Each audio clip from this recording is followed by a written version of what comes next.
quelque chose sommeillait en moi depuis toujours.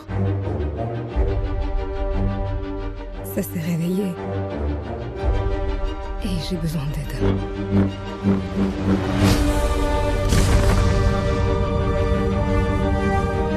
Je n'avais senti une telle énergie à l'état brut qu'une seule fois. Je n'en avais pas eu assez peur alors. Aujourd'hui, elle m'effraie.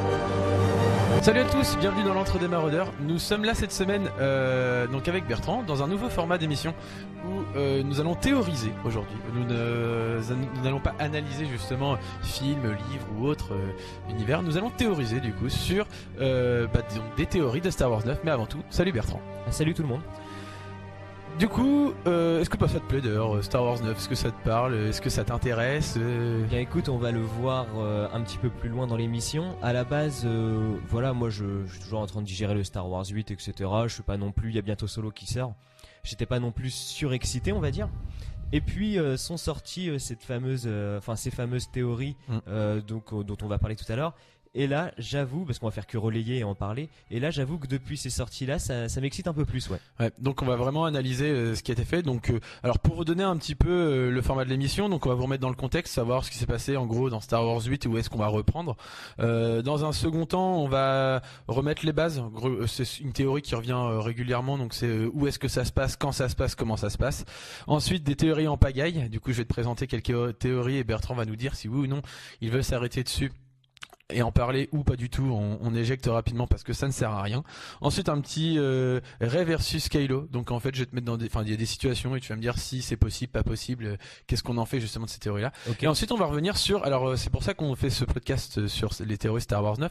Ça va être sur le fameux Fools. Donc tu me diras donc c'est une personne justement qui aurait lancé, qui a d'ailleurs lancé des théories sur Star Wars 9 et des théories qui sont vraiment intéressant, je trouve, qui méritent d'être approfondis. Non, c'est clair, c'est clair. Et donc du coup, on va s'arrêter sur ça aujourd'hui. Voilà, et ce qui fait aussi l'intérêt de cette personne-là, donc c'est une personne qui avait déjà lancé des théories sur Star Wars 8 parce qu'elle avait vu. Ouais, c'est ça. Apparemment un plan de scénario et tout le monde lui avait dit que non, ça se passerait pas, etc. Mais le fait est qu'il a eu raison. Alors il avait pas tout dévoilé, il avait dévoilé certaines choses. Et là dans Star Wars 9, apparemment bis repetita, c'est à nouveau arrivé. Il n'a pas tout non plus, mais il a certaines choses. Et là, de par ce qui s'est passé pour Star Wars 8, t'es un peu obligé de le prendre un minimum au sérieux, quoi. Ouais, c'est ça. Après, il s'est très bien dit. C'est à prendre avec des pincettes. Voilà, c'est à prendre avec des pincettes. Bien sûr. Lui il le dit. Donc après, mais c'est intéressant au moins de voir et si c'était possible et de rêver, ne serait-ce que peut-être 10-15 minutes. Non, bien sûr. Surtout qu'il y a vraiment des choses intéressantes, donc c'est clair, ouais. Donc pour vous remettre dans le contexte, globalement je fais ça par personnage. Rey a commencé son apprentissage auprès de Luke sur donc Acto et a fait la découverte de la Force et aussi du côté obscur et a participé à quelques batailles non seulement et a surtout développé un lien avec Kylo Ren notamment par la Force. Tout à fait. Elle a vu Snoke mourir et ils ont affronté les gardes du corps de Snoke justement avec Kylo Ren. Leia, dédicace à Théo, a fait fuir la résistance devant le Premier Ordre avec Poe. Donc du coup pendant tout le 8 elle a maintenu la résistance en vie et elle a fait en sorte justement de la garder. Oui, de la faire survivre, de la mettre hors de portée au même titre que d'elle, de toute manière, puisque dans tout le film, globalement, je pense qu'elle fait une bonne partie du film dans le coma. Ouais, complètement. Et donc, du coup, après, elle reviendra. Mais voilà où elle en est. Donc, la résistance est toujours présente. Luke se fait rattraper par son passé et doit prendre ses responsabilités. Globalement, voilà. Donc, le fantôme Kylo Ren ou Ben Solo plutôt revient et ressurgit devant Luke, et il doit faire face à toutes ces choses-là. Et ses responsabilités, justement, il va devoir aller affronter le Premier Ordre. Oui, c'est vrai qu'il va, à ce moment-là, il va essayer de sauver la résistance en gagnant du temps face à Kylo Ren et donc avec cette fameuse disparition à la fin, tout ça. Et effectivement, il va sauver un petit peu la résistance à ce moment-là. Ouais. Kylo Ren, lui, va tuer Snoke.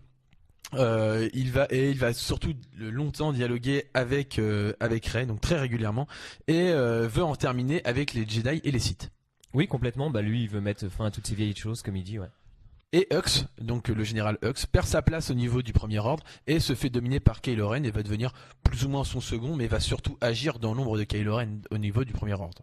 Ouais, ça c'est ce qu'on va voir avec les théories peut-être plus loin, mais en tout cas on peut comprendre qu'après la mort de Snoke, c'est Kylo Ren qui devient suprême leader, etc. Et tout à fait. Et puis le Hugs est relégué au second plan. Ouais. Donc pour terminer, Luke retourne dans la Force, retourne auprès de la Force. Il va des livres du Temple Jedi vont être sauvés par Rey et mis dans le Faucon Millennium. Donc on revoit Yoda aussi, juste comme ça, qui revoit Luke.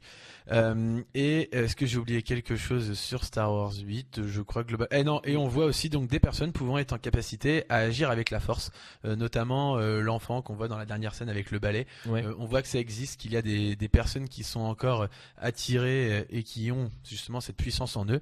Donc on pense que ça a jamais cessé d'exister, mais ça existe encore. L'image de la relève et puis donc tout simplement le fait que non, Luke n'est pas le dernier Jedi, etc. Ouais. On va remettre les bases justement sur Star Wars 9, ce qu'on peut imaginer être. Alors déjà un saut dans le temps, à peu près 5 ou 10 ans, où dedans Rey va recréer l'ordre Jedi avec des Padawan, et notamment grâce au livre qu'elle aurait sauvé auprès de Luke Skywalker. Kylo Ren, lui, va recréer son premier ordre. Et lors de ces 10 ans, on ne verra plus Leia. En fait, on estime que 5 ou 10 ans, ce qui va mettre fin, c'est la période où va mourir la princesse Leia, et du coup, on ne la verra plus dans les films. C'est comme ça que ça s'expliquerait. Est-ce que toi, ces bases-là, si on repart sur ça, ça te plaît, ou t'imagines autre chose, Bertrand? Ouais, non, moi, alors déjà, je trouve ça super intéressant qu'on ait un saut dans le temps. Et qu'on ne reparte pas, comme tu disais, 10 minutes, après le 8, parce que moi, le 8, la fin du 8, je la trouve assez fermée pour la suite. Enfin, un scénario très simple au final. Alors que là, un bond dans le temps, ça ouvre des portes. Et ça, je trouve ça super intéressant. Oui, les bases avec Rey qui recrée un ordre, moi, ça me paraît cohérent par le fait que justement, elle sauve les livres du Temple Jedi. Ouais. Et cette fameuse relève qu'on voit à la fin du 8 avec le gamin, ça incite bien à dire qu'il y aura de nouveaux Jedi, etc. Donc moi, ça me semble cohérent et j'aime bien. Ensuite, Kylo Ren qui continue avec son premier ordre à opérer. Alors ça aussi, on le verra un peu plus tard, mais de manière intéressante, va faire des choses plutôt intéressantes pour moi. Ça me plaît bien. Et puis après, de toute façon, Leia, on sait qu'elle va disparaître à un moment.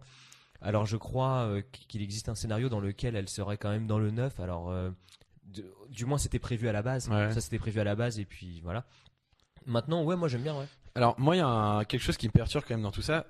Autant j'adore les Jedi et recréer un temple Jedi ou un ordre Jedi, je trouve ça génial. Mais à un moment, avec quoi? En fait, moi je me pose aussi des questions. Quelle est la possibilité en fait que ça puisse se passer dans de bonnes conditions? Je m'explique. Autant revoir un ordre Jedi, je suis à 1 000 000% pour. Que ce soit Rey qui le fasse, pourquoi pas. Mais au final, Rey, pour moi, sa formation de Jedi, etc. Ça n'existe, je la vois pas. Je me pose des questions. Bien qu'elle soit forte, bien qu'elle ait une force justement bien développée, où on le voit à travers les films, ok. Mais je trouve que ça a fait plutôt, c'est trop gros pour moi le fait qu'elle sache déjà de maîtriser la force. On le voit déjà dans le 7, aussi dans le 8. Elle est beaucoup trop forte alors qu'elle n'a aucune formation. Après tout, on se dit alors il y a des personnes justement comme Anakin ou Luke qui ont des prédispositions à la force. Ok, de là à transmettre les choses, et quand on voit que Luke arrive. Oublie pas qu'il y a 5 à 10 ans d'écart. Hein. Oui, mais même 5 ou 10 ans, je veux dire. 5 ou 10 ans, tu vois, pour compléter ce que tu dis. Dans le 7, j'étais un peu d'accord. Enfin, moi, je trouvais ça bizarre qu'elle ait ses prédispositions à la force. Du moins, qu'elle sache qu'elle arrive à s'en servir, qu'elle teste ses pouvoirs. Ouais. Maintenant, si on prend les choses en compte, je pense que tu vas avoir Luke derrière elle, tu vas avoir Yoda derrière elle. Et donc t'as des années qui passent, etc. Et moi je pense qu'en fait elle va continuer à apprendre dans ces moments qu'on ne verra jamais, ou peut-être par le biais d'un spin-off, je ne sais pas. Mais tu vois. Et donc pour moi ça me paraît cohérent de cette manière-là. Après moi clairement Luke il est derrière Rey pour faire un ordre Jedi. Clairement j'ai peur vraiment pour l'ordre Jedi, puisque moi je trouve que Luke de toute façon est désacralisé depuis Star Wars 8, et en plus bien qu'il soit par la force, je pense que c'est un Jedi solitaire et c'est quelqu'un qui est bon tout seul. Je pense pas que ce soit quelqu'un qui est bon pour la transmission comme aurait pu l'être Obi-Wan ou peut l'être Yoda. C'est pas dans ce type-là. Lui, je pense qu'il a plus un côté, on va dire, Mace Windu. Qui-Gon était un bon formateur. Mais plus Mace Windu, un peu solo, un peu, je suis tout seul et j'agis seul parce que j'ai mes pensées, et en fait, il se rapproche plutôt d'un ce qu'on appelle communément dans Star Wars un Jedi gris, qui arrive à avoir des penchants un peu pour ce côté obscur, un peu tranché, un peu qui va pas forcément se remettre en question. Et je trouve que ça serait vraiment ça me ferait vraiment peur que Luke soit derrière tout ça, sachant qu'il a déjà essayé et qu'il voit que la transmission de savoir n'est pas son fort. Ouais. Après, comme le dit Yoda dans le 6, la force est puissante dans ta famille, transmets ce que tu as appris. Eh bien, il l'a fait, il a échoué. peut le dire. Hein. Ah Voilà, oui, c'est un échec. Mais comme le dit Yoda à nouveau dans le 8, l'échec est le meilleur des maîtres, etc. Et c'est pas parce que t'as échoué une fois que tu es forcé d'échouer tout le reste de ta vie. Donc pour moi, ça me semble pas incohérent que Luke derrière arrive à transmettre des choses à Rey. Et moi je te dis, c'est là où je trouve ça intéressant. Tu m'aurais dit, ça se passe 10 minutes plus tard, elle reforme un ordre Jedi. J'aurais dit, attends, ouais, non, là ça va trop vite, c'est bizarre. 5 à 10 ans, tu prends de l'expérience, tu vois autre chose. Enfin, je veux dire, et puis. Oui, non, mais c'est clair. Donc moi c'est ça vraiment que je trouve intéressant et qui peut appuyer cette théorie. Mais ça te choque pas que, je veux dire, donc Rey, admettons qu'elle ait 20 ou 25 ans entre ça, elle vient de découvrir la Force et donc 5 à 10 ans plus tard, elle arrive carrément à refonder un ordre Jedi. Ouais, mais ça veut pas dire pour autant. Après, il y a un moment, tu fais avec tes moyens. Enfin, je veux dire, voilà, on sait qu'il y a plus que Rey, qu'elle faisait partie des derniers Jedi, etc. Il y a un moment, tu vas pas aller chercher un Porg pour faire ta formation. Enfin, tu prends les gens qui sont dispo. Enfin, tu vois ce que je veux dire. Ah non, mais que tu prennes les gens, oui, c'est la capacité à former les gens. Ouais, en ouais, fait, non, moi mais- déjà, oui, pour non, moi, mais je parlais son vrai. apprentissage a pas été très bon. Déjà, sa formation, pour moi, elle est pas complète. Elle est courtée comme celle de Luke dans le 5. Oui, Après- mais pour moi, Luke déjà a beaucoup plus à apprendre d'Obi-Wan, de Yoda, et sa mission ou sa tâche qu'il doit effectuer est tellement grande que du coup il apprend par toutes ces choses. Puis il est pas tout seul. Rey, j'ai l'impression qu'elle est toute seule au monde. Hein. Elle est un petit peu seule au monde, oui, mais après. Et Luke en tant que, maître Jedi. Mais je parle pas en capacité de force, je parle vraiment en capacité de transmission de transmettre, savoir. de transmission de savoir. Je trouve qu'il est zéro et qu'il est tellement tiraillé lui-même en fait que ça peut pas être un bon formateur. Une bonne personne, je pense que c'est quelqu'un qui se remet en question et qui peut justement t'aider à évoluer. Là, il est même pas incertain de ce que pense lui. Ouais, mais attention, parce il va y avoir une différence aussi. Enfin, on voit qu'il y a un changement aussi de Luke dans le 8, au début du 8, à la fin du 8. Oui, non, je vois ce que tu veux Et dire. donc, tu vois que Yoda lui remet un petit peu les idées en place, etc. Ouais, d'ailleurs, Et c'est un peu facile. mais- Après, moi, la transmission de savoir qui fait arrêt, moi, je la trouve super intéressante. Maintenant, oui, il est dans le négativisme à ce moment-là. Maintenant, à la fin, tu vois aussi que il a su se remettre en question, qu'il a su se remettre, comme tu dis, qu'il a su se remettre les idées en place, et on peut s'attendre. Alors attention, parce que Luke, pour l'instant, dans le 9, il y a aucune trace qu'il est là. Là, on théorise vraiment pour le coup. Mais moi, je pense qu'il peut être dans un total, un état d'esprit différent, tu vois. Mhm. Donc non, moi ça me semble pas incohérent. Et puis il y a un moment faut faire une histoire, quoi. Donc je veux dire, si tu peux continuer Non, avec mais les Jedi. et après, tout. je pense qu'il peut lui transmettre des choses, dire voilà, moi je connais ça, je te le transmets, mais pas plus. De là, refonder un ordre Jedi avec des bases au Padawan, etc. Autant Yoda pourrait le faire, autant lui non. Enfin, pour moi. Moi, Non. c'est mon avis personnel. Donc. Non, moi je pense que c'est tout à fait possible. Maintenant, je te propose des théories en pagaille. Donc, il Vas-y. y en a 4 ou 5. Et donc, tu vas me dire si justement tu penses que c'est possible ou pas. Donc, tu gardes, t'évacues. Très bien. Donc, la première, Luke est de retour sous forme de fantôme, hein, sous forme de fantôme de la Force. on va Ouais, dire. le spectre de la force. hein. Et qui pourrait accompagner Rey, notamment par rapport à tout ça. Du coup, je pense que t'es pour. Oui, bon après. Pas possible, pas possible. Ouais, possible complètement. Ouais. Donc, dans quel cas? Donc, ça serait vraiment dans le fait d'accompagner Rey dans sa formation et aussi dans Tout simplement, voit le rôle qu'a Obi-Wan avec Luke dans le 4, 5, 6, Mhm. notamment 5, 6, la même chose. Donc, ça referait un peu le copier-coller du. Ouais, parce que c'est un cycle et que ça ne cesse, enfin que ça existe toujours de cette manière, donc oui. Donc, je sais que t'aimes pas trop ça, donc je te le remets dessus. Vas-y. Snoke n'est pas mort. Mhm. Tu prends, tu gardes. Je prends, je garde, je prends, je laisse, tu veux dire. Ouais, tu prends, tu laisses pas. D'accord. Non, je laisse parce que pour moi il est mort. Et ben, je continue. Donc, si Snoke n'est pas mort et parce qu'il est Dark Plagueis et qu'il a réussi à contourner la mort, tu prends, tu prends pas. Je prends pas. Ok, pourquoi? Ça m'intéresse pas. Pour moi, c'est enfin voilà, hein, no offense à tous les fans qui aimeraient ça ou Ouais. quoi. Mais pour moi, c'est les théories de fans foireuses. Enfin Oui, voilà, pour qui ont- faire. qui ont zéro intérêt, qui sont frustrés de pas avoir Dark Plagueis depuis 15 ans. Ouais, c'est ça. Pour moi, c'est aucun intérêt. Et justement, si je te dis, alors que Snoke n'est pas mort, et je trouve que c'est plus intéressant pour le coup, parce que moi, autant j'adore Dark Plagueis, donc je fais partie de ces personnes que tu Oui, tout à fait. des frustrés, mais autant je vois pas du tout Snoke en lui. Et si Snoke n'est pas mort, et que plutôt, le moment où il se fait donc tuer par Kylo Ren, Oui. c'est une projection de lui par le biais de la Force, comme Luke le fait face à Kylo Ren. C'est déjà plus intéressant. c'est déjà plus intéressant. Ça me semble quand même étonnant parce que, alors là, je sais pas, on va arriver sur des détails de physique quantique, mais quand il se fait trancher, tu vois, enfin, tu sais, il y a un physique qui est assez palpable, tu vois. Enfin, pour moi, si c'était une projection, bah, il y aurait une disparition, quelque chose, tu vois. Ouais. Là, on voit vraiment un cœur, on voit vraiment, en plus, on le voit avec cette scène un peu grossière où il tire la langue quand il est par terre après, enfin. Donc moi, ça me paraît bizarre cette idée de projection. Parce que justement, le fait que ce soit pas grossier, ce soit pas un prémisse à quelque chose disant, bon, en fait, c'est tellement lourd que c'est pas ça. C'est ce que je veux dire, c'est que ce soit presque pas tourné au ridicule, mais je vois. tu dis, c'est grossier. Ça veut dire qu'on ira encore dans un, là, on repoussera encore la force un peu plus loin parce que là, arriver à faire quelque chose d'aussi physique, matériel, C'est ça. et ça me paraît étonnant. Maintenant, c'est assez intéressant. Enfin, alors autant je sais que la trilogie a fait des débats au niveau de la force avec les midi-chloriens et autres, autant ceux qui ont la trilogie du coup initiale, donc 4, 5, 6, elle avait cette force, on va dire, c'est toi justement, hein, tu le dis souvent, ce côté un peu mystique, etc. C'est quelque chose que j'affectionne, et on peut voir notamment, je trouve que dans le 7, 8, 9, cette force se matérialise par des choses, notamment Kylo Ren et Rey qui se voient directement, donc on par le biais de Snoke ou autre, justement, ce qui montre que Snoke est très puissant au niveau de la force, qu'il a une capacité à maîtriser la force. Est-ce que ce serait pas possible justement, le fait de rendre matériel ou autre, de voir que Snoke a un pouvoir immense dans cette force? Est-ce que tu trouves ça choquant? Est-ce que c'est pas du tout possible ou Non, je l'exclus pas. Enfin, je veux dire, après tout, pourquoi pas. Enfin, en plus, on peut se douter. Alors, enfin voilà, on sait que beaucoup de fans n'ont pas aimé cette mort. Enfin voilà. Alors après, moi, j'en fais pas partie. J'aime bien, mais je trouve que ça sert le film. Mais en tout cas, il y en a beaucoup qui aimeraient revoir Snoke et en savoir plus. Donc c'est pas impossible. On sait qu'aujourd'hui, les films tiennent énormément compte de ce qui se dit, etc. Donc ça serait pas impossible. Et je dirais pas que c'est complètement déconnant. Ce serait un retournement de situation en plus, ça ferait qu'accentuer la peur que Snoke, la dramaturgie, ce que Snoke peut inspirer, et ce serait, oui, pourquoi pas, je l'exclus pas. Bah après, moi, juste pour faire un aparté sur Snoke, puisque du coup je fais aussi partie des personnes qui sont frustrées. Non mais Snoke, qu'il soit mort, ça me dérange pas. Que Kylo Ren le tue, même je trouve ça bien. Carrément. J'apprécie cette idée, mais c'est trop tôt. On connaît pas de choses sur Snoke, on sait pas qui est Snoke, on sait qu'il est là, on sait qu'il a été supreme leader du Premier Ordre, très bien. On le voit 3 fois en hologramme dans le 4 et il se fait tuer dans le 5, mais au bout de je sais plus combien, 1 heure de milieu du film, je crois.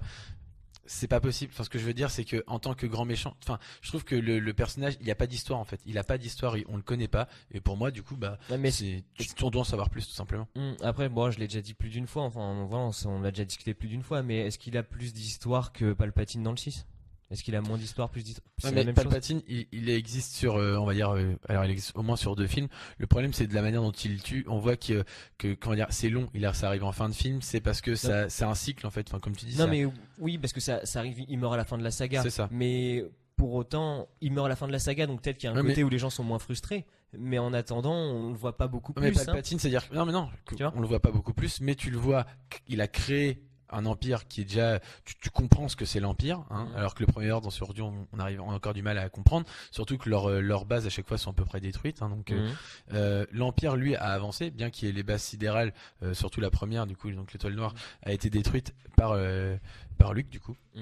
Et bien du coup, lui il arrive à recréer ces choses-là, tu vois, l'empereur il arrive à refonder justement, et par le biais de Vader, enfin il y a une vraie union en fait du côté de l'empire. L'empire existe et par le biais de l'empereur qui est là, et puis il y a un vrai duel, je trouve. Enfin, et puis mais aujourd'hui Snoke, il meurt il est là, il meurt, mais on sait rien, on sait rien du tout.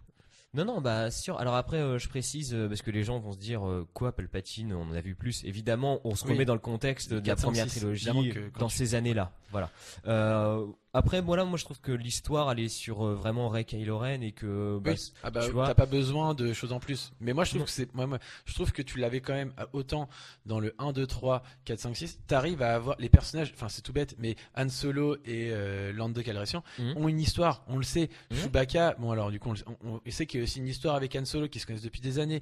Que, enfin tout ça, on sait tous les R2D2, C3PO, Jabba le Hutt. Enfin tu vois, même si après sans faire même, on prend juste 4, 5, 6, on voit qu'il y a une histoire, on sent qu'il y a on n'est pas en suspens. Le seul encore c'est Boba Fett.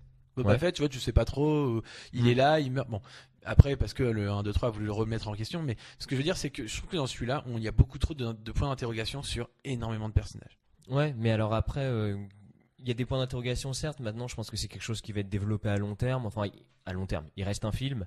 Non, et on va l'aborder plus tard, mais l'idée comme quoi ils arrêteraient cette trilogie-là serait un petit peu en suspens. Donc bon, donc du coup, mais juste pour revenir, projection de la force pour pour justement Snoke. Mhm. Possible, pas possible. Moi, elle est possible dans l'absolu, ouais. Ok. Hux, donc le général Hux, est le vrai méchant qui veut renverser Kylo Ren. Qui veut renverser Kylo Ren, tout simplement. Ok. Tu valides pas. Le vrai méchant qui veut renverser Kylo Ren, oui. Le vrai méchant, non. Enfin, tu vois ce que je veux dire Oui, pour moi, il veut renverser Kylo Ren, ouais. Ça, Oui. c'est oui. Mais justement, du coup, il veut devenir le suprême leader et du coup, quitte à tout faire pour relayer Kylo Ren au plus Ah, profond d'accord. de toute Ouais, la carrément, galaxie. carrément possible, ouais. Ok. Et justement, le fait que Hux devienne le vrai méchant pousserait Kylo Ren à revenir du côté lumineux et donc du côté de la résistance, du moins. Non. Pas Non, du tout. pas Une du tout. rédemption n'est pas possible. Parce que ça fait vraiment, c'est presque un souhait que tout le monde aimerait. Ouais, non, pour moi impossible. Moi, Kylo Ren, je le situe vraiment, en fait, ni méchant, ni totalement méchant, ni totalement gentil, mais plus méchant à la limite, si tu veux. Mais clairement, non, il est tout seul dans son camp. C'est un peu comme Silverbarb. Il est dans le camp de personne parce que personne n'est du sien. Ouais. Bah, tu vois, c'est pareil. Non mais justement, alors du coup, pas du côté lumineux, j'entends. Par contre, est-ce qu'il pourrait revenir du côté de la résistance, ce qui n'est pas pareil? Ah oui, d'accord. Tu veux dire sans être quelqu'un de gentil, changer de camp pour détruire Hux? C'est ça. Non, j'y crois pas non plus parce que je le vois pas œuvrer avec ces personnes-là, donc non. Poe Dameron devient le leader de la rébellion.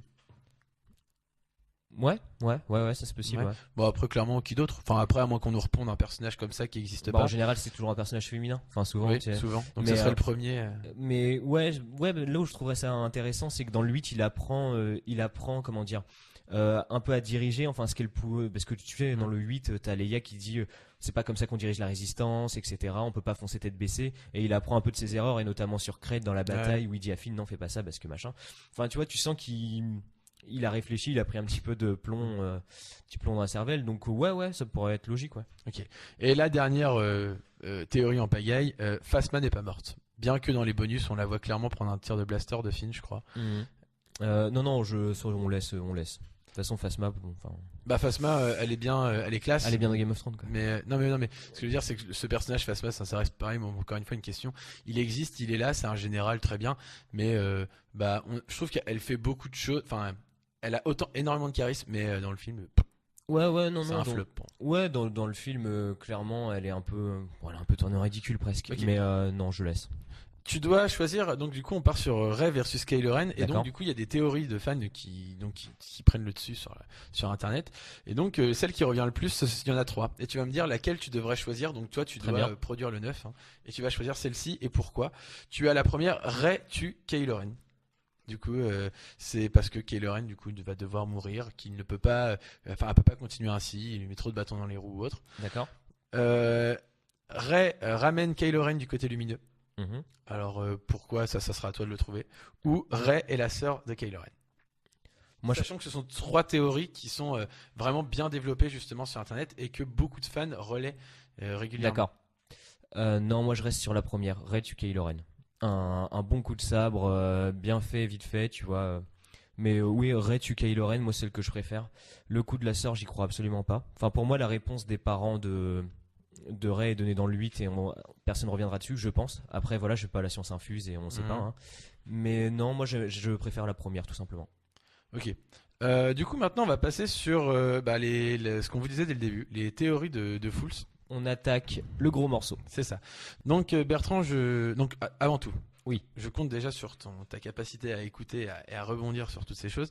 D'accord. Je vais vous mettre, vous, du coup, dans les conditions, donc disant que ce sont des révélations qui ont été très vite relayées, hein, déjà auprès de beaucoup de monde. Alors, Fools, alors ça s'écrit F-O-O-S-L-S, donc a dévoilé, comme le disait Bertrand, sur la plateforme le scénario de l'épisode 8, donc qui ont été très vite qualifiés de fake, ça ne sera pas Ouais, possible, il l'avait dit etc. sur Reddit, hein, je crois. Ouais, c'est ça. Donc très vite, tous les fans ont dit non, ça sera pas ça, enfin c'est pas possible, c'est n'importe quoi. Au final, ça s'est avéré vrai. Et donc du coup, il a recommencé avec Star Wars 9, mais toutes ces informations sont à prendre avec des pincettes, mais il est possible que ce soit bien l'histoire de Star Wars 9, dont le tournage commencera donc en juin. Ça se passera donc 5 ans plus tard. Les derniers Jedi, la résistance n'est plus aussi formelle et populaire à travers la galaxie. Kylo Ren domine la galaxie et est même considéré comme quelqu'un de bienveillant par de nombreuses personnes. Même au sein de la résistance, on se demande pourquoi combattre Kylo Ren au final. De leur côté, Rey, Poe, Finn et Leia ne l'entendent pas de cette oreille et ne souhaitent pas que la galaxie soit soumise à un empire. Une taupe à l'intérieur du Premier Ordre leur explique que s'ils la suivent, ils pourront redécouvrir la terrible véritable nature du Premier Ordre. Donc leur indique les amèneront sur une planète qui vont pouvoir découvrir justement par le biais pour sauver une prodigieuse jeune alien qui va leur permettre de naviguer dans des régions de la galaxie qui leur sont encore inconnues. Après avoir sauvé la fille avec succès, ils découvrent une planète entièrement constituée d'un océan. Sous cette eau se trouve le vrai secret du Premier Ordre, l'endroit de leurs ressources illimitées. Une usine exploitée par les habitants des régions inconnues qui ont été faits prisonniers. Toute cette première partie de l'intrigue tourne autour de la libération des captifs avant leur extermination. La seconde partie de l'intrigue se focalise sur le Premier Ordre et Kylo Ren. Le nouveau suprême leader part en chasse de ses utilisateurs de la Force avec l'aide de ses chevaliers de Ren.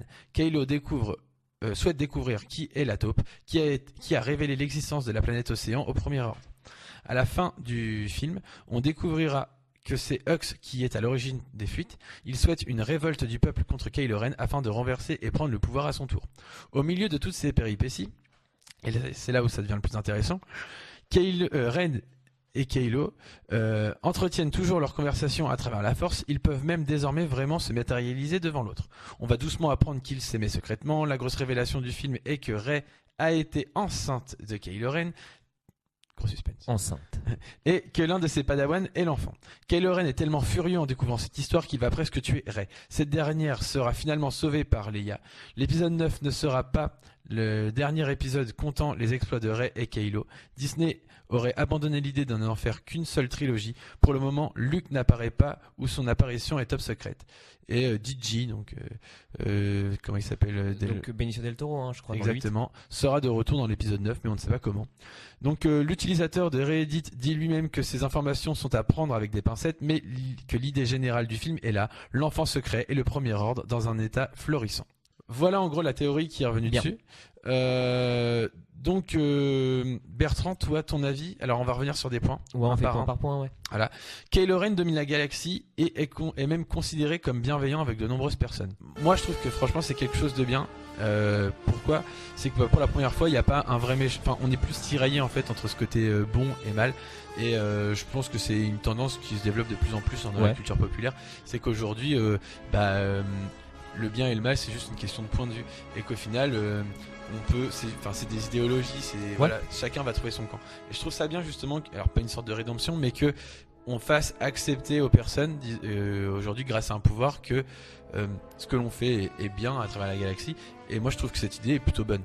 Ouais, non, moi j'adore cette idée, surtout voilà le fait, donc comme tu l'as dit, que Kylo Ren soit considéré comme quelqu'un de bienveillant, ça je trouve ça vraiment intéressant, même si c'est pas forcément le cas, mais voilà, qu'il y ait ce point de vue là qui existe, j'aime beaucoup, et notamment ce que tu as dit dans ton résumé, c'est que même au sein de la résistance, qui avant était la rébellion, qu'on a toujours senti unis, tirant dans le même sens, et bien là le fait que même dans la résistance, il y ait des clans par rapport à ça, et je trouve ça encore plus intéressant. Et du coup cette idée globale, je l'aime bien. Non mais parce que l'avantage c'est que ça fait plus genre un camp contre un camp. Voilà. C'est juste que chacun va être face à un choix. Et c'est ça qui est bien, je trouve. C'est justement, du coup, ça va recréer deux autres camps, ou même des fois des personnes qui vont justement pas vouloir prendre part au combat parce que ils sont trop tiraillés vers un côté ou l'autre, ou pas du tout. Mais je trouve ça justement bien et intéressant de développer ça en fait, et d'arriver à ne plus dire Rey elle est gentille et Kylo Ren est méchant, justement à ce que même toi en tant que téléspectateur tu sois face à ce choix là et que tu dises oui je suis d'accord avec Rey, ou oui je suis d'accord avec Kylo, pour simplifier. Ouais, je sais pas si ça sera poussé jusque là, tu vois, cette idée de je me demande en fait, je pense que ce sera un point de vue que voilà des gens dans la galaxie auront, de dire Kylo Ren finalement il est peut-être bienveillant, que des gens de la résistance aussi. Maintenant je pense qu'on va quand même te mettre dans un point de vue en tant que spectateur où on te dira les gens croient ça, mais nous on vous montre la vraie vérité, que Kylo Ren est quand même un méchant. Je pense que tu auras ça et que tu n'auras pas forcément. On garde ce côté méchant, gentil. Je pense. Après, pareil, on n'a pas toutes les réponses, mais en tout cas, je trouve ça intéressant, c'est clair. La taupe du Premier Ordre, donc elle donnerait les informations à la Résistance, disant que justement il y a une planète océan qui serait dans la galaxie, que ce serait la principale ressource du Premier Ordre et qui permettrait d'avoir cette puissance. Est-ce que ça te parle? Est-ce que ça t'intéresse? Ouais, ça m'intéresse. On va en voir encore plus sur le Premier Ordre du coup. Parce que on se plaint un petit peu de le Premier Ordre, c'est pas trop d'où ils viennent, d'où ils tirent leur force, etc. bah voilà, là ça permettrait d'en savoir plus et de voir que justement, et c'est là où je reviens sur ce fameux, on va nous montrer quand même le côté méchant, c'est que voilà, en secret ils exploitent des gens et puis c'est un empire qui crée des armes pour asseoir leur domination, tout ça. Ouais, non, moi ça m'intéresse et puis voir que même au final, au sein du Premier Ordre, bah tout n'est pas rose et tout le monde n'est pas dans le même camp, ouais. Moi justement je trouve ça bien pour la première fois, c'est qu'on arrive à comprendre, qu'on nous donne une explication en fait, et surtout qu'on nous donne l'explication de pourquoi la réussite du Premier Ordre. Je trouve que l'Empire, bien qu'il y ait une surdomination, on sait pas. On va savoir du coup avec le fur et à mesure des films que comment Palpatine prend le pouvoir, mais on sait pas d'où il tient justement tout ce financement, même si on se doute un petit peu, mais on se doute. Là je trouve que c'est bien justement, et je trouve même l'idée très intéressante d'avoir une ressource infinie, de découvrir une nouvelle planète aussi, remplie d'océans, donc ça fait penser un peu à Kamino, mais bon après ça on peut pas leur jeter la pierre sur une nouvelle planète, hein. Globalement on peut pas en faire non plus, enfin je pense que tout a été globalement fait. Bah tu peux pas trop inventer des écosystèmes tout le temps quoi. Voilà, mais je trouve ça bien, du coup en plus ça fait cacher, enfin je trouve que c'est même intelligent du coup. Ouais, non, c'est clair. Je trouve que c'est vraiment une très très bonne idée. Et ben moi, elle me plaît, c'est justement ce côté un petit peu Premier Ordre qui existe et qui a beaucoup de. Enfin, alors on sait pas hein, comment cette ressource elle est. Est-ce que c'est de l'or, on va dire, si c'est pour. Non, on sait pas comment ça se matérialise. Matérialise, tout à fait. Donc c'est ça en fait que je me pose encore cette question-là.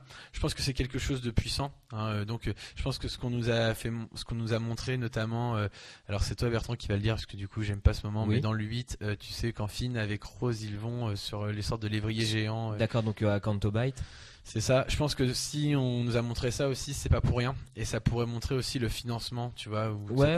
Non, mais c'est des branches du Premier Ordre, voilà, qui existent, etc. Ouais. Donc voilà. Donc moi vraiment c'est un côté que j'aime beaucoup et le fait que ça existe et qu'on montre cet aspect-là du Premier Ordre, moi j'aime beaucoup. Ouais, tout à fait.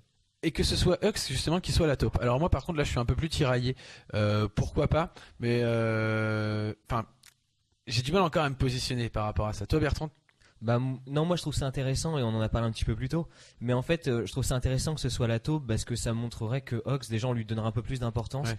Et je pense que s'il est la taupe, c'est pas pour faire le bien, c'est pas une rédemption, c'est simplement pour dire je mets un ennemi contre un de mes ennemis, enfin, tu vois, pour que ça se batte, etc. Et que moi derrière je récupère le Premier Ordre, tu vois. Donc moi je trouve ça intéressant et malin en fait que Hux se serve de de son statut, etc. pour donner des plans du Premier Ordre qui soient servis contre le Premier Ordre pour que lui il récupère derrière. Parce qu'à mon avis c'est ça l'idée finale. Donc ouais, moi je trouve ça intéressant. Moi j'ai un peu de mal quand même avec ce personnage Hux, au final. Dans le Premier Ordre, pas du tout, excusez-moi. Dans le justement Star Wars 7, tu vas justement le voir au Premier Ordre, à la tête du Premier Ordre, qu'il est quasiment l'égal de Kylo Ren devant Snoke. Ouais. Et je trouve que il y a Kylo Ren qui a une partie, on va dire, qui est là en tant que Sith, ou qui doit représenter le Sith en formation, etc. Donc on peut repenser au Palpatine, Dark Vador, et Hux justement qui va être justement c'est un peu Tarkin, hein, enfin, tu le coupes sous le pied, Tarkin justement, qui va maîtriser plus le côté logistique. Ouais, carrément. Donc tu le vois en tant qu'égal. Dans le 8, je trouve qu'il est tourné au ridicule. Je trouve que au final tu le rends plus bête qu'autre chose, et même Snoke, je crois, le dit de mémoire, c'est que Hux est bête ou qu'il est. Oui, en fait, t'as Snoke qui dit que pourquoi tu penses que je garde quelqu'un comme Hux, incompétent et nul au pouvoir, c'est que si on tire bien les ficelles avec ce genre de personnes, on peut obtenir des résultats, on va dire. Mais en fait, c'est justement moi aussi je le trouvais tourné en ridicule dans le 8, mais complètement quoi.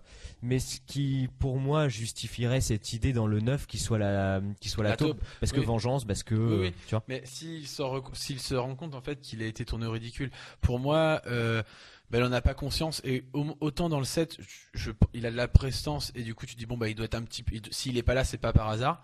Au final dans le 8 tu fais au final il a l'air il est pas là par hasard, mais au final pour lui c'est un hasard puisque du coup il est manipulé, c'est une marionnette, mais il est ridicule et je trouve qu'il est crétin.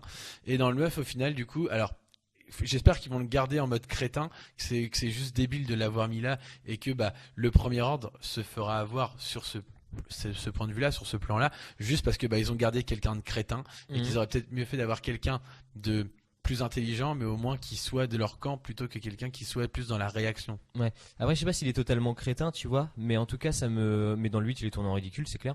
Mais voilà, c'est pour ça que moi je trouve ça intéressant dans le 9 que Hux il s'accroche à ce pouvoir là et qui tourne dans une sorte de d'indépendance, qu'il agisse de par lui-même pour essayer de récupérer le pouvoir, quoi. Je trouve que c'est une suite logique par rapport à ce qu'on a pu voir et dans le 7 et dans le 8. Bah moi j'espère juste qu'on va pas nous faire les montagnes russes avec Hux disant le premier bah ouais il est pas trop mal, puis au final enfin il est pas trop mal, après chacun va faire son avis, mais globalement il a un pouvoir, puis au final en fait il est nul, il a pas de pouvoir, puis au final en fait oui il a un pouvoir. Enfin tu vois ce que je veux dire, c'est je trouve que qu'il y ait une évolution dans les personnages oui, mais là je trouve du coup on est sur plus de on est incertain de savoir qui est Hux et je trouve que c'est pas une évolution, je pense que c'est plus une incertitude. Je sais pas si c'est incertain, mais en fait si tu reprends le 7, bah comme tu le disais, il est au pouvoir quasi légal de Kylo Ren. Au final dans le 8 quand Snoke meurt, eh bien son rang est remis enfin les cartes sont redistribuées et du coup Kylo Ren prend le pouvoir et c'est pour ça que ça me semble logique que lui dans le 9 ne l'accepte pas et par tous les moyens possibles et disponibles pour lui, et bien qu'il fasse ces actions-là pour récupérer le pouvoir. Non, mais moi ça me plaît, enfin je vois ce que tu dis et je suis d'accord, mais parce que tu le synthétises bien. Mais quand tu le prends en profondeur, je trouve que c'est ça, mais t'as surtout un Hux qui a de la puissance, qui n'en a plus et qui est ridicule, et après avoir dans le 9 ce que ça fait. Mais je te dis, ça fait un peu montagne russe. Moi, c'est mon avis. Donc du coup, on va partir sur Kylo Ren et Rey, tout à fait. Qui se parlent et arrivent à se matérialiser à travers la force. Moi je trouve que c'est une idée qui est plutôt pas mal, qu'ils arrivent justement à développer ces choses-là. Donc après, alors évidemment, ça laisse place à énormément de théories, comme par exemple Luke et Leia, donc frères jumeaux. C'est pour ça que du coup ça revient avec insistance. Alors pourquoi la force justement aurait décidé ou ferait en sorte que Kylo Ren et Rey puissent se parler et se matérialiser? C'est parce qu'ils sont puissants dans la force ou parce qu'il y a quelque chose qui a un lien spécifique entre les deux? Bah, attention, réponse de Normand. J'ai envie de te dire que c'est un peu des deux. Non, mais tout simplement que, en fait, les deux, alors, sont considérés comme des puissances brutes de la force, etc., avec un pouvoir très fort qui reste appoli, on va dire. Et je pense que, d'une part, il y a un peu cette volonté de faire évoluer la force, garder ce côté mystique qu'on a pu voir dans la trilogie initiale, mais le montrer sous différents aspects avec des gens qui arriveraient à le maîtriser encore d'une manière encore plus puissante. Et puis bah oui, il y a une connexion un peu particulière entre les deux et qui a été instaurée par Snoke à la base, mais ensuite de par leur relation qui s'est intensifiée, on va dire. Et je pense que les deux, enfin il y en a aucun qui est mieux placé pour comprendre l'autre que l'autre. Enfin comment dire, pour moi la personne qui comprend le mieux Rey, ça va être Kylo Ren et inversement. Je suis d'accord. Et donc je pense que cette connexion va s'installer aussi de cette manière-là. Moi j'espère, alors je suis d'accord avec toi et j'espère juste que ça va pas être un nouvel aspect de la force qu'on va nous montrer. Je suis d'accord avec toi, cette force doit rester mystique. On doit pas pouvoir la maîtriser, oui, mais c'est elle qui nous en fait va permettre ces choses-là. Enfin, je sais pas ce que je veux dire, c'est que il faut absolument que la force ne soit pas domptée par un humanoïde en fait, on va dire, ou quelqu'un. Que la force justement, elle est là, elle existe. Toute personne va faire en sorte de pouvoir la maîtriser ou non. Mais on doit pas justement découvrir des nouveaux rouages de la force, disant que Snoke soit très puissant avec la force, pourquoi pas. Ce que je veux dire, c'est qu'aujourd'hui, qu'on puisse en faire un peu ce qu'on veut et que du coup on arrive à totalement la maîtriser, je suis pas du tout d'accord. Surtout que ce serait pour moi incohérent, parce que pour moi la force existe, enfin depuis que les Jedi et les Sith sont nés, enfin même bien avant. Mais ce que je veux dire, c'est que au fur et à mesure du temps, bien qu'il y ait toujours, moi je trouve que c'est ça qui est bien, c'est que ce soit Sith et Jedi, et c'est ça le point commun entre les deux, c'est que les deux vont essayer d'aller chercher une puissance dans cette force. Mais cette puissance est tellement illimitée qu'elle permet de continuer en fait et d'aller plus loin. C'est pour moi c'est aussi ce qui a détruit un peu l'ordre Jedi, mais c'est ce qui permet aussi à des Sith d'aller plus loin. On voit par exemple, alors on va revenir sur Dark Plagueis, et sur Anakin, sur Palpatine. C'est ça en fait qui rythme un peu justement la vie de ces Jedi et des Sith, ou de ces illuminés, ou des personnes utilisateurs de la force, quoi. Voilà, c'est que au final ces personnes vont avoir une quête de la force, et moi j'espère vraiment pas qu'on va tomber dans ces choses-là disant bon maintenant avec la force on en fait un peu ce qu'on veut, on arrive à se matérialiser, on arrive à aller au plus loin. Ça a déjà un peu commencé avec je trouve Luke dans le 8 où il apparaît. Après pourquoi pas, je trouve que c'est ponctuel, il le fait parce que c'est Luke Skywalker, parce qu'il est puissant, bien sûr. mais parce que c'est Luke Skywalker. Ce que je veux dire, c'est qu'après qu'on ne dise pas oui mais parce que c'est j'ai une bêtise, Snoke, ou parce que c'est Rey, ou c'est parce que, bien que les personnages soient puissants, Luke on estime qu'il a développé quelque chose avec la force au fur et à mesure du temps, comme Obi-Wan Kenobi, comme Yoda. Si tu veux, il faut que tu aies un CV, il faut que tu aies un passé pour ça. Et donc du coup j'espère juste qu'on va pas en faire n'importe quoi de cette force. Ça s'explique plus par leur connexion. Voilà. Et par contre la connexion, comme tu disais, je trouve qu'elle est bien. Je trouve que c'est bien aussi d'avoir deux personnages, alors on va dire côté mal, côté bien, qui soient attirés l'un vers l'autre, parce que justement ils ont des points communs, parce qu'ils sont attirés. Après, je pense sous forme de frères et sœurs ou sous forme de autres. Je sais pas, Enfin, j'attends de voir. selon la théorie que l'on a, et encore une fois qui apprend avec des pincettes, ce serait clairement pas frère et sœur. Ou Voilà. ça devient malsain, quoi. Voilà, donc on revient dessus après. Je voulais revenir aussi sur une chose qui va être intéressante, c'est aussi les Chevaliers de Rennes. Ouais. Enfin, j'espère vraiment voir les Chevaliers de Rennes, mais j'espère les voir en bien. C'est-à-dire pas juste les voir, ils apparaissent ou autre. Je trouve que c'est quelque chose qui m'avait tout de suite attiré dans la première bande-annonce de Star Wars 7. C'était, on les voyait. On voyait que Kylo Ren n'était pas seul. Kylo Ren, Chevalier de Rennes, tout de suite, ça a fait un buzz, hein, je trouve, sur la planète Star Wars. Enfin, l'univers Star Wars plutôt. Et justement, je trouvais ça intéressant de les voir, et je trouve ça même choquant que 2 films plus tard, on les ait toujours pas vus. On n'en parle même pas. Un film plus tard. Oui, mais ça 7 et 8. Donc 2 films. Ah oui, par rapport à l'abondance, tu veux dire. C'est dans que le tu 7, t'en fais mention, et ouais, le t'en 8, fais mention, mais c'est évacué. tout. Ouais. Et du coup, moi, je trouve ça. D'accord. Non, mais après, désolant. moi je trouve c'est un peu aussi la sauce qui monte. C'est voilà. Et bon, moi je fais Ouais, partie des gens, tu vois, qui pensent que tout ne doit pas être dit dans les 3 Bah, premières minutes du 7 non plus. Non, tu non, vois. je suis d'accord, mais imagine que, alors du coup, Kylo Ren, on le voit pas, et que la fin du Star Wars 8, le moment où Snoke est mort, etc., qu'il appelle ses Chevaliers de Rennes, que les Chevaliers de Rennes viennent et face à Luke Skywalker. Tu vois, c'est ça que je veux dire, c'est qu'à un moment aussi, ils peuvent tous, et là, ça aurait été carrément lourd, les Chevaliers de Rennes, avec Kylo Ren, face peut-être à leur ancien maître, parce qu'on estime que les Chevaliers de Rennes mais sont des complètement. anciens disciples mais d'Obi-Wan, de Luke Skywalker. C'est même sûr, ouais. Voilà, t'imagines le truc? Non, Et carrément. là, t'as des frissons, tu vois. Et là, tu fais, oh, qu'est-ce qui se passe? Et Ouais. du coup, Luke, qui les met tous un peu à mal, disant, non mais les gars, je suis quand même votre maître, je suis pas n'importe qui. Qu'il fasse, on va dire plus ou moins la même chose qu'il a fait avec Kylo Ren. En mode, Kylo Ren leur dit, non les gars, c'est pour moi. Tu vois, en mode, hop, il se fait terrasser, etc. Et là, du coup, t'as introduit les Chevaliers de Rennes. Là, on va les introduire comme ça, et je trouve que, est-ce qu'on va leur donner de l'importance? Enfin, sur un film, moi, ça me paraît un peu maigre. Non. Mais c'est bien de les voir. Non, carrément. Après, Meg, on verra aussi, parce que on l'a un petit peu dit tout à l'heure, c'est qu'il est possible que cette trilogie ne s'arrête pas là et que cette histoire ne s'arrête pas là. Ouais. Et donc, oui, effectivement, donc là, on verrait les Chevaliers de Rennes accompagnés de leur chef Kylo Ren et qui chasseraient les utilisateurs de la Force un peu partout dans la galaxie. Exactement, c'est Voilà. ce qui est dit dans la théorie. Mais moi, je trouve ça, c'est vrai que c'est super intéressant. Ça, c'est clair. Ça, c'est voilà super intéressant et puis génial à voir. De toute façon, les Chevaliers de Rennes, on le sait, c'est une idée de J.J. Abrams qui a réalisé le 7. On sait que le 8, c'est pas lui qui est aux commandes et ils sont pas là. Ouais. Clairement, il récupère le 9 maintenant. Oui, il va le faire. Ah bah oui, je pense qu'il va vraiment le faire. Et on revient vite fait sur la théorie de Snoke qui serait donc peut-être en vie. Eh bien, on sait que Snoke c'est son personnage à lui aussi. Ouais. C'est pas celui de Rian Johnson du 8. C'est pas impossible qu'il veuille le récupérer. Après, on verra ce qu'il en fait. Ouais. Mais voilà, moi, le Chevalier de Rennes, je suis persuadé qu'on va les voir et je serais pas étonné de les voir dans cette situation justement.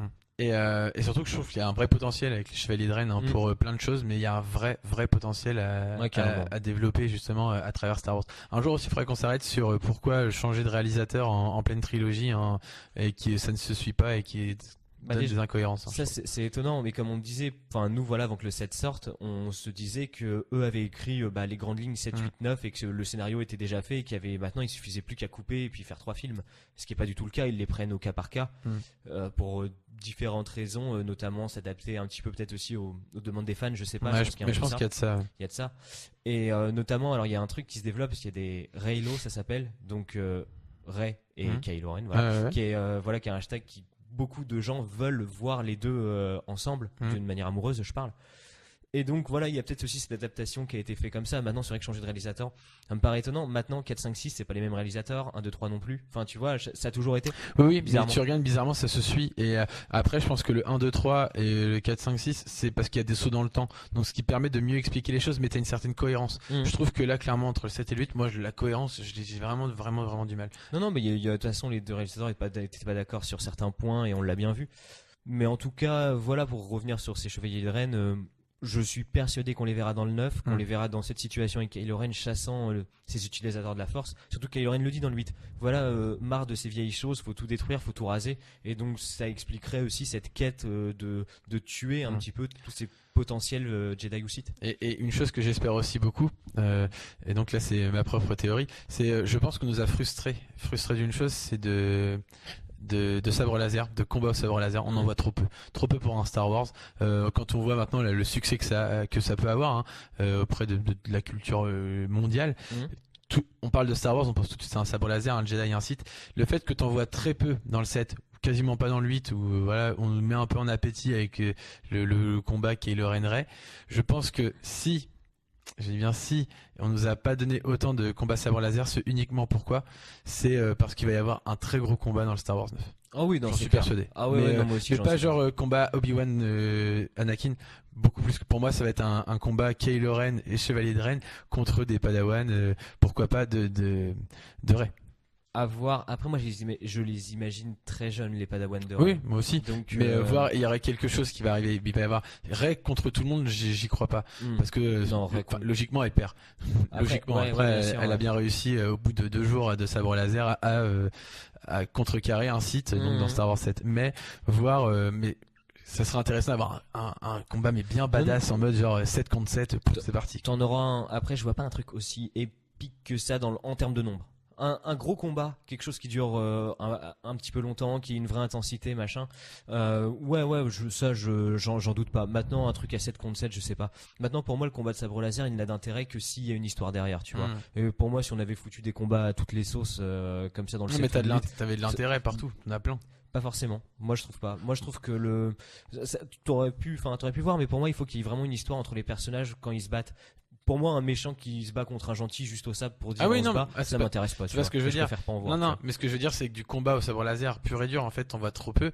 Ne serait-ce que alors même si Finn le fait, etc. Enfin, c'est pas eux qu'on veut voir. On veut voir Rey avec un sabre laser qui apprend, qui découvre. Dans le 8 aussi, on aurait voulu voir. Enfin, il y a moyen d'en mettre un peu à gauche à droite. Je dis pas qu'il faut, il faut en mettre pour en mettre. C'est pas ce que je veux dire. Je dis qu'il faut en mettre avec une histoire et ça va apporter justement cette dramaturgie tout simplement. C'est quand t'as un sabre laser bleu et rouge qui s'affrontent, c'est qu'il y a quelque chose. Et tu sais que, et après on sait pas, ça peut juste se repousser en mode on s'est maîtrisé l'un l'autre. Et on l'a vu, c'est pas la première fois qu'un Jedi ou un Sith prendra la fuite parce qu'il est pas assez fort. Et donc il pourrait partir. On aurait pu avoir ça. Seulement, pour moi, on ne l'a pas assez montré. Mais parce que on nous frustre pour la fin. Ouais, de toute façon, pour moi, le 9, c'est clair et net qu'il y aura quelque chose un peu dans ce goût-là, ouais. Et donc pour terminer, un enfant secret entre Kylo Ren et Rey. Est-ce que ça te parle? Est-ce que ça, parce que du coup, il y a des personnes qui se tirent les cheveux en entendant ça. Ouais, moi j'adore, ouais. Moi j'adore parce que, on se l'est dit en off, mais l'enfant du bien et du mal, qu'est-ce qu'il va donner, etc. Tu vois, moi je trouve ça super intéressant. Et comme j'ai dit tout à l'heure, je pense que Kylo Ren et Rey se comprennent mieux que quiconque, etc. Et pour moi, le fait qu'il y ait 5 ans d'écart, ça peut aussi impliquer qu'il y ait une relation préalable entre les deux, qu'il y ait eu une espèce de rapprochement à un moment. Et moi j'adore ça parce que je trouve qu'un enfant, ce croisement bien-mal, j'adore. Et notamment aussi une chose, et ce qui montrerait que cette trilogie ne s'arrêterait pas là, c'est que la lignée Skywalker continue à exister, tu vois. Là où on avait ces rumeurs, enfin ce que tu as dit d'ailleurs, on arrête cette trilogie là et on part sur un Star Wars différent, fin des Skywalker, tout ça. Et bien là, clairement, si on nous pond un bébé Skywalker qui est l'enfant du bien et du mal, ça veut bien dire qu'on va suivre des aventures de cette personne-là, etc. Et pour ça, je trouve ça vraiment intéressant. Moi, j'adore l'idée aussi. J'aime bien cette idée que ça continue, les Skywalker. Je suis vraiment d'accord avec toi. Seulement, je trouve que il va manquer des films, il va manquer de l'information, il va manquer de plein de choses. Le fait qu'on nous le mette là, pourquoi pas. Après, je pense que là, aujourd'hui, on me dit Kylo Ren et Rey sont ensemble et ont eu un enfant. Je me dis, pourquoi? Enfin, je veux dire, à quel moment ils se sont vus, comment ça s'est fait, comment ça s'est créé, enfin, qu'est-ce qui s'est passé, quoi. Et du coup, on n'aurait pas d'informations. Ça veut dire que bam, t'as un enfant et on te dit, ah oui, non, mais en fait, ils s'aiment et puis du coup, voilà. Tout ça sera dit dans le 9. Ouais, mais du coup, je pense que au même titre que Han Solo et Leia, au même titre que Anakin et Padmé, tu dois voir cet amour naissant. Je pense qu'on nous a donné quelques prémices un peu dans le 8, on voit. Oui, enfin, on devine ça, mais t'as pas cet amour, il y a pas eu le baiser, il y a pas eu tout ça, tu vois, c'est quelque chose dans le cinéma ou dans les histoires qui sont cruciales et tu dois les mettre en avant. Et pour moi, du coup, si ça doit exister, on doit nous faire un œuf où justement ils s'aiment, où c'est un amour qui est impossible parce que comme un peu Anakin Padmé, justement qui va les retrancher dans leurs idéologies, qui vont les tourmenter, enfin tu vois, c'est ça, on veut voir des personnages souffrir pour justement et en plus va naître de ces personnages un amour plus un enfant plus tard parce que voilà et c'est ça en fait qui est intéressant. Et un Skywalker sera né alors c'est qu'un Solo, mais ce sera une lignée Skywalker qui sera né encore une fois dans une souffrance, dans une tourmente, dans tout ça. Et ça c'est intéressant, ça à développer. Mais pour moi, si on me dit ah oui en fait dans les 5 ans il y a eu ça, ça me perturbe. J'adore l'idée, mais j'ai peur que ce concept soit perde de la crédibilité de par on veut que ça se passe tout de suite et on prendrait pas assez de temps pour le faire. Ouais. Alors moi comme je l'ai dit, hein, j'adore l'idée, mais pour moi le 8 le 8, on a des prémices de ça. On a vraiment des prémices de ça et on verra comment s'expliquer dans le 9. C'est aussi ça qui est à voir. Mais en tout cas, moi je trouve ça pour moi, voilà, je veux pas qu'on rentre dans un truc bisous bisous machin et tout, tu vois. Je veux vraiment, moi j'aime bien reprendre justement l'histoire dans le 9 où on se dit, parce que c'est ça aussi qui est dit, que Kylo Ren chercherait pour la tuer. Enfin, il y a un truc comme ça, hein, Ouais, comme ça ouais. dans la théorie. Et donc, et qui sait même pas d'ailleurs que Rey était Il enceinte. sait pas, non? Voilà. Mais enfin, moi justement, à un moment, qu'il sache pas, que ce soit caché, etc. Pourquoi pas, si tu veux. Moi, ce que je veux, Qui c'est va le découvrir à la fin, Oui. il y a un truc dans le genre. Mais s'il vous plaît, Star Wars ou autre, enfin, il faut montrer ça. Il faut montrer que l'amour, ça n'est pas comme ça. Je veux dire, qui que ce soit, il faut justement que les personnes souffrent. Non, mais je pense qu'il y ait que une histoire à je pense ça. que t'auras un retour Oui, là-dessus. mais si on dit oui, non, mais au fait, Kylo Ren, je l'ai Non, vu mais pendant c'est- plusieurs fois, etc. Oui, mais Non, ce c'est sera un truc grossier. plus profond que Mais ce que je veux dire, c'est que j'ai peur que ce soit évacué de cette manière-là. Et que ce soit mis en mode genre, oui, mais on s'est vu, oui, mais machin, etc. Et que, ah oui, non, mais il s'est passé 5 ans, il s'est passé plusieurs choses, alors du coup, il y a eu ça, il y a eu ça, il y a eu ça. Ah, au fait, et puis Leia, bon, alors du coup, je fais partie de la famille. Enfin, tu vois, ça veut dire, ça ferait limite un truc comme ça. Non. Moi, je veux que ce soit construit, je veux voir que l'amour est créé entre Kylo Ren et Rey. Et pas instauré juste comme ça, on te fout ça devant toi. Non, pour moi, comment dire, l'enfant, bon, on verra comment c'est amené. De toute façon, tout dépend de la manière dont ça va être amené, clairement. Mais pour moi, ce sera quelque chose de justement très travaillé parce que c'est le sujet principal du film, etc. Enfin, voilà, ça va être la grosse ligne. Donc pour moi, ce sera quelque chose de réellement travaillé, je l'espère bien amené. Voilà, cette idée d'enfant Skywalker qui naît de la souffrance et de deux camps différents. Alors là, ce serait quand même une première. Ça, moi, je trouve ça vraiment intéressant. Moi aussi, je trouve ça classe. Mais du coup, je Ouais, dis, t'as il peur faut, de la manière dont ça voilà, va être il amené. faut du temps. Il faut Mais du temps. Moi, je Mais- pas plus d'inquiétude par rapport à ça. Mais globalement, voilà. Donc, il y a plusieurs théories qui sont mises en place. Donc, on a fait le tour. Voilà. Ouais. On a fait le tour. Donc, merci à Fussels pour Tout à fait. toutes ces futures théories. Pour ou- tous ces vols de scénario. Donc, ouais, c'est ça. Donc, tu t'y crois? Tu dis que c'est comme ça que ça va se passer? Ouais, moi Tu as un avis? bizarrement, j'y crois à fond. J'y crois à fond. Alors, de part un petit peu la crédibilité qu'il a pu obtenir avec le 8 déjà. Ouais. Mais aussi parce que ça me semble tout à fait cohérent. Ouais, c'est cohérent et C'est réellement cohérent, Exactement, réellement ouais. intéressant. Et en plus de ça, moi j'avais vraiment du mal à voir une suite directe au 8. Et ce bond de 5 ans avec toutes ces histoires, ça me redonne, ça me redonne vraiment de l'excitation, de Ouais. l'envie de le voir, Bah, et j'y crois. moi, c'est tout bête, mais autant le Star Wars 9, j'avais peur de le voir mais avec cette idée-là, en fait, c'est ce qu'on a développé aujourd'hui. J'ai envie de le voir. Pour le Ouais, coup. carrément. Ouais. Donc j'espère ne pas être déçu, mais j'ai envie de le voir. Alors après, est-ce que ça rattraperait le 7 et 8? Moi, je pense pas. Mais du coup, au moins pour le 9, j'espère qu'il va être bien réussi et qu'il y aura de bonnes choses à faire. Et j'espère que J.J. Abrams va garder justement les rênes des Star Wars, enfin au moins pour celui-ci et peut-être s'il y avait une suite, parce que je veux pas qu'on continue Les reines, quel jeu de mots. Oui. Extraordinaire. avec les Mais chevaliers. Enfin voilà, c'était les théories Star Wars 9. Donc merci de nous avoir écoutés. N'hésitez pas justement à nous dire si c'est viable, pas viable. À réagir à ça si ça vous plaît ou pas du tout. Tout à fait. Et c'est tout pour l'Andémarrodeur cette semaine et on vous dit à la semaine prochaine. Salut.